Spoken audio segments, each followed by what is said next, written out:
If you are one of those people who follow forums and social media on the internet about naval's history and naval technology, you will know that one of the subjects that is often discussed is why the Soviet and now Russian designs for aircraft carriers are so inferior to the American designs. Which is actually true if you measure the capability of the design according to the American metrics. In any case, developing countries like India or China are starting in these years their naval aviation journey from Russian-inspired designs. Why are they using those designs as an inspiration?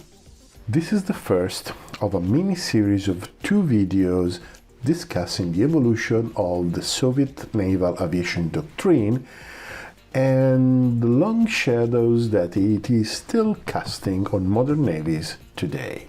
As usual, stay till the end because this is a story that is not easy to find anywhere else, and if you stay till the end, YouTube will know that this is a good video and it will show it to other people who may be interested.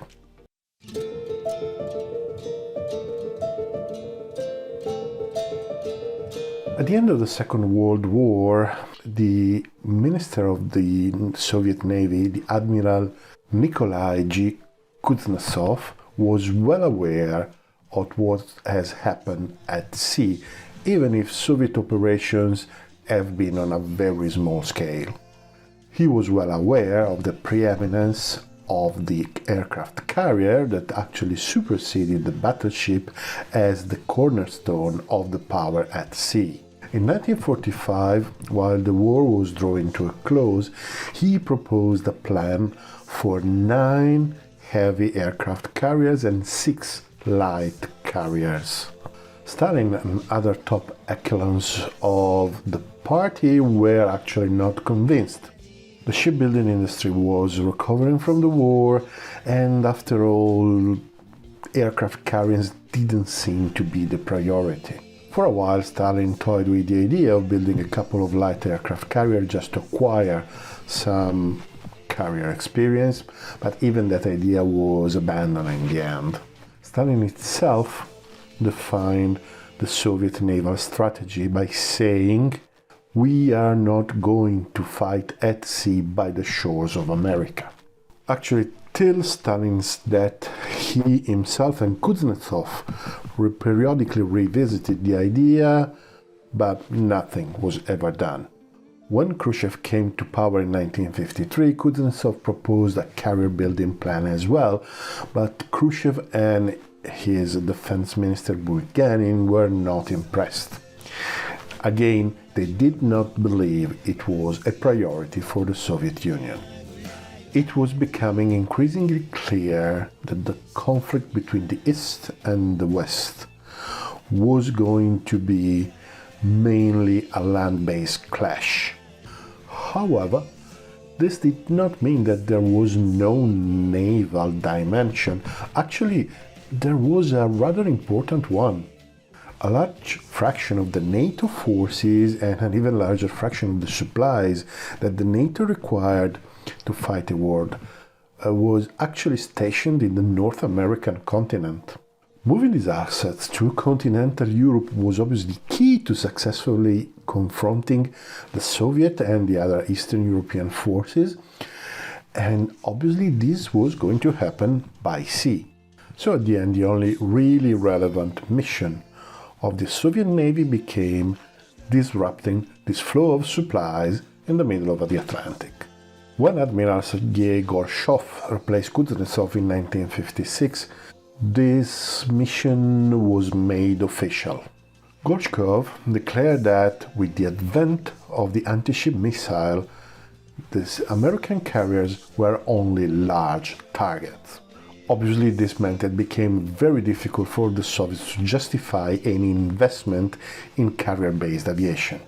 So the Soviet Navy became focused on submarines and anti-ship missiles, either surface-launched or air-launched. It is in this period that the Soviet Union starts building its own naval bomber force. So the plans for building a carrier force went definitely out of the door. Like it happens every time you throw something out of the door, carrier-based naval aviation came back from the window.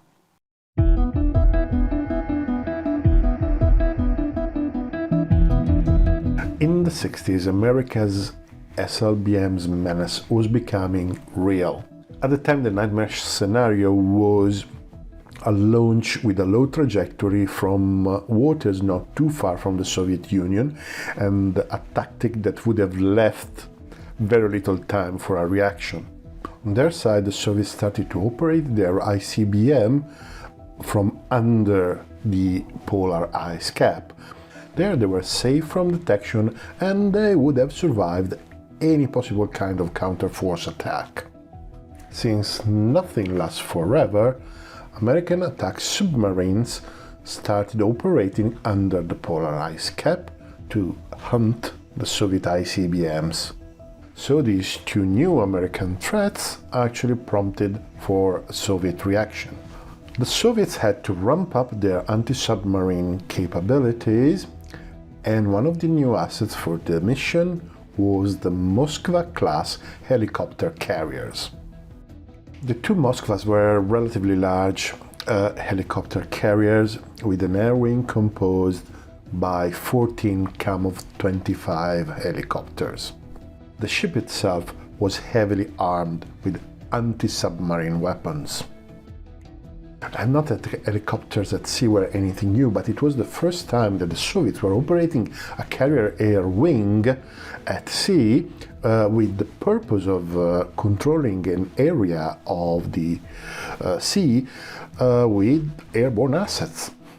And when the ships were first identified, Western navies basically freaked out. To be honest, the ships themselves were no more dangerous than other naval assets that the Soviets already had. And actually they started showing some limitations and problems quite soon, and that probably was natural because they were the first helicopter carriers ever built in the Soviet Union. What concerned the NATO admirals was the fact that they were thinking that the Moskvas and the helicopters were the first step that was going to take to Soviet carrier battle groups. They were concerned because even a limited number of Soviet carrier groups would have severely limited the options of the American carrier groups. Soviet carrier groups meant that rather than just patrolling the Atlantic up and down, making sure that the Soviet Navy of the North and the Baltic was not going to exit and get into the Atlantic, they would have had to fight a proper battle to make the Soviet carrier groups inoperable. These concerns seemed even more justified in 1972 when the first of the Kiev's aircraft-carrying cruisers was actually launched. The carrier wing was composed by a dozen of Yak-38 Forgers and about 20 more helicopters. The ship armament in this case seemed to be oriented toward surface-to-air defense like would have been on a Western carrier. However, there was an oddity.